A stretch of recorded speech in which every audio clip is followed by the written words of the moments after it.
Reliance બાદ Jamnagar collector કચેરી અને ક્રિસ્ટલ મોલ ખાતે રાષ્ટ્રીય કક્ષાની હાઈ લેવલ મોક ડ્રીલ યોજાઈ હતી। આંતરિક હુમલા સામે તંત્રની સત્તા ચકાસવા એનએસજી, ચેતક કમાન્ડો અને જિલ્લા વહીવટી તંત્ર દ્વારા સંયુક્ત ઓપરેશન હાથ ધરાયું હતું। એનએસજી અને કમાન્ડો દ્વારા તમામ 7 આતંકવાદીઓના ખાત્મો કરી 12 જેટલા બંધકોને સુરક્ષિત રીતે બચાવી લેવાયા હતા। જામનગર રિલાયન્સ રિફાઇનરીમાં યોજાયેલ રાષ્ટ્રીય કક્ષાની મોક ડ્રીલ બાદ જામનગર જિલ્લા કલેક્ટર કચેરીના બીજા માળે તેમજ શહેરના વ્યસ્ત એવા ક્રિસ્ટલ મોલ ખાતે આ પ્રકારની આતંકવાદી વિરોધી મોક ડ્રીલનું આયોજન કરવામાં આવ્યું હતું। આ વિશેષ કવાયત દ્વારા રાષ્ટ્રીય સુરક્ષા એજન્સીઓ અને સ્થાનિક વહીવટીતંત્રએ સંભવિત કટોકટી સામે પોતાની સત્તા અને તત્વરિત પ્રતિસાદનું ઉત્કૃષ્ટ પ્રદર્શન કર્યું હતું। આજના ઓપરેશનમાં કલેક્ટર કચેરીના બીજા માળ પર તથા ક્રિસ્ટલ મોલની અંદર 7 આતંકવાદીઓ દ્વારા હુમલો કરી 12 જેટલા નાગરિકોને પાન પકડવાની પરિસ્થિતિનો ડમી સિનારિયો ઉભો કરવામાં આવ્યો હતો અને ઘટનાની જાણ થતાં જ નેશનલ સિક્યુરિટી ગાર્ડ, ચેતન કમાન્ડો અને પોલીસ તંત્ર અને ક્વિક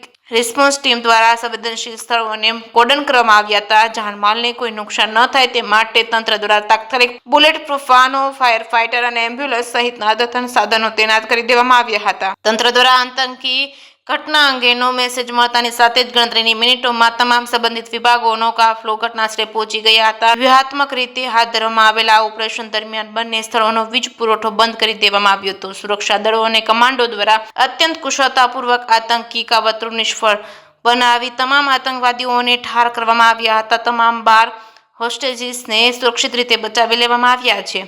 કલેક્ટર કચેરી ખાતે સાંજે 6:48 કલાકે શરૂ થયેલી આ દિલ ધડક મોક ડ્રીલ સતત 5 કલાકથી વધુ સમય સુધી ચાલી હતી, જ્યારે ક્રિસ્ટલ મોલ ખાતે રાત્રે 11:30 કલાકે શરૂ થયેલી મોક ડ્રીલ રાત્રે 3:20 કલાકે પૂર્ણ થઈ હતી। જે કે સિંહ ગુજરાતી સાથે હર્ષલ ખંત્રીયા, જામનગર।